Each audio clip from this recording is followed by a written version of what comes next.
KSRTCയും ഉൾപ്പെടുന്ന ഗതാഗത വകുപ്പായിരുന്നു ഞാൻ ഭരിച്ചിരുന്നത്. ഒരുപാട് പ്രതിസന്ധികളിലൂടെ കടന്നു പോകുന്നൊരു വകുപ്പാണത്. എങ്കിലും ഇന്നെനിക്ക് ചാരിതാർത്ഥ്യമുണ്ട്. കാരണം ഈ മാസത്തെ ശമ്പളം പൂർണ്ണമായി ഇന്നലെ വരെയുള്ള കഴിഞ്ഞ മാസത്തെ ശമ്പളം ഈ മാസമാണ് കൊടുക്കേണ്ടത്. ഈ മാസം 30-നാകമാണ് കൊടുക്കേണ്ടത്. പക്ഷേ ഇന്നലെ കൊണ്ട് തന്നെ മുഴുവൻ ജീവനക്കാർക്കും മുഴുവൻ ശമ്പളവും കൊടുത്തു. 1 രൂപയുടെ പോലും കുടിശ്ശിക ഇല്ലാതെ, ശമ്പള കുടിശ്ശിക ഇല്ലാതെയാണ് മന്ത്രിസ്ഥാനത്ത് ഇറങ്ങാൻ കഴിയുന്നത് എന്നുള്ളത്, രാജി സമർപ്പിക്കാൻ കഴിഞ്ഞു എന്നുള്ളതിൽ എനിക്ക് അതിയായ ചാരിതാർത്ഥ്യമുണ്ട്.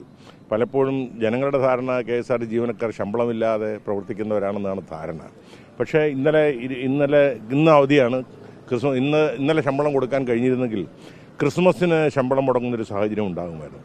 ഇന്നലെ രാത്രിക്ക് മുമ്പ് തന്നെ KSRTCയിലെ മുഴുവൻ ജീവനക്കാർക്കും ഇതുവരെയുള്ള മുഴുവൻ ശമ്പളവും കുടിശ്ശികയും കൊടുത്ത് തീർത്തു എന്നുള്ള ഒരു സന്തോഷ വർത്തമാനം കൂടി നിങ്ങളോട് പറയുവാൻ ആഗ്രഹിക്കുന്നു.